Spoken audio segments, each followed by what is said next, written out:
देखो प्रश्नोत्तरी सीरीज का आज 24वां सत्र है। याद है? आज के जो 5 प्रश्न है इस प्रकार है। पहला प्रश्न है, राष्ट्रपति के निर्वाचक मंडल में कौन कौन शामिल होता है। अब राष्ट्रपति का चुनाव होता है ना, अब इसको समझो। पहले प्रधानमंत्री का चुनाव तो हम क्या करते हैं, लोकसभा सदस्यों का चुनाव करते हैं और फिर वो लोकसभा सदस्य मिलकर के किसको चुनते हैं, प्रधानमंत्री को चुनते हैं। जबकि राष्ट्रपति के साथ ऐसा नहीं है, राष्ट्रपति का चुनाव हम नहीं करते। तो कौन करता है, राष्ट्रपति का चुनाव करता है लोकसभा, राज्यसभा, उसके अलावा केंद्र शासित प्रदेश और जो राज्य की विधान सभाएं हैं वहां का निर्वाचक मंडल, वो भी सारे नहीं, उनमें से लिमिटेड लोग। किसके आधार पर, जनसंख्या के आधार पर, कौन सा राज्य कितना बड़ा उसके हिसाब से प्रतिनिधित्व होता है और वो सब मिलकर के किसका चुनाव करते हैं, राष्ट्रपति का। राष्ट्रपति कौन है, संविधान का प्रमुख है। ये जो संसदीय शासन प्रणाली है ना, ये ब्रिटेन से ली गई है, वहां की पद्धति है ये। देखो हम भारतीय, हमारी ये खासियत है, अच्छी चीज हम सब जगह से ग्रहण करते हैं। चाहे हमारा दुश्मन देश है पर उसके पास भी अगर अच्छा ही है तो हम उसको ग्रहण करते हैं। आई समझ में? तो कौन कौन भाग लेता है, ध्यान आ गया। अगला प्रश्न है, भारतीय संविधान में अनुच्छेद 12 से 35, ये जो अनुच्छेद है ये किससे संबंधित है, 12 से 35। अब देखो 32वां अनुच्छेद याद है, हमें कुछ समय पहले आया था, संवैधानिक उपचारों का अधिकार। टोटल कितने अधिकार अपने, 6। अंतिम अधिकार संवैधानिक उपचारों का अधिकार। आई समझ में? अनुच्छेद 32 है वो, और बाबा साहब ने उसको क्या कहा है, संविधान की आत्मा कहा है।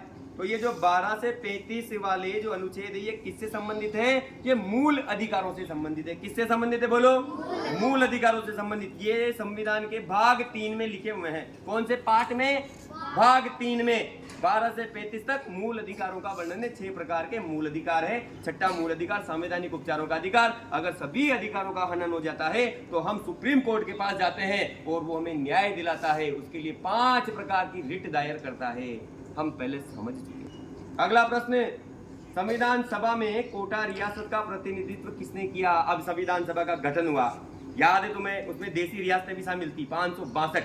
उसमें से कितने सदस्य चुने गए थे, 93। कितने चुने गए थे, 93। तो जो कोटा रियासत से सदस्य चुने गए उनका चुनाव नहीं हुआ, मनोनीत हुए थे रियासतों के। तो कोटा से जो मनोनीत हुए वो थे लेफ्टिनेंट कर्नल दलेल सिंह। बोलो लेफ्टिनेंट कर्नल दलेल सिंह। ये संविधान सभा में थे, अपने कोटा के पलायता के रहने वाले थे।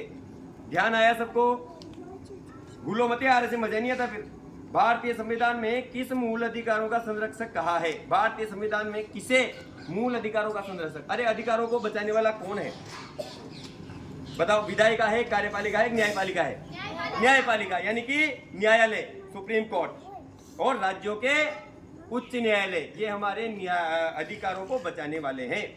अगला, राज्यों में अध्यादेश किसके द्वारा जारी किया जाता है। अब पहले, इससे पहले हमने पढ़ा था, जब संसद के सत्र नहीं चल रहे होते और कोई कानून बनाना है इमरजेंसी में, तो फिर अध्यादेश जारी करके दोनों सदनों को कौन बुलाता है, राष्ट्रपति, और कानून बनता है। ऐसे ही अगर राज्य में दोनों सदन नहीं चल रहे और कानून बनाने की आवश्यकता है तो फिर अध्यादेश जारी कौन करेगा, राज्यपाल। वेरी गुड, ताली बजाओ नमन के लिए।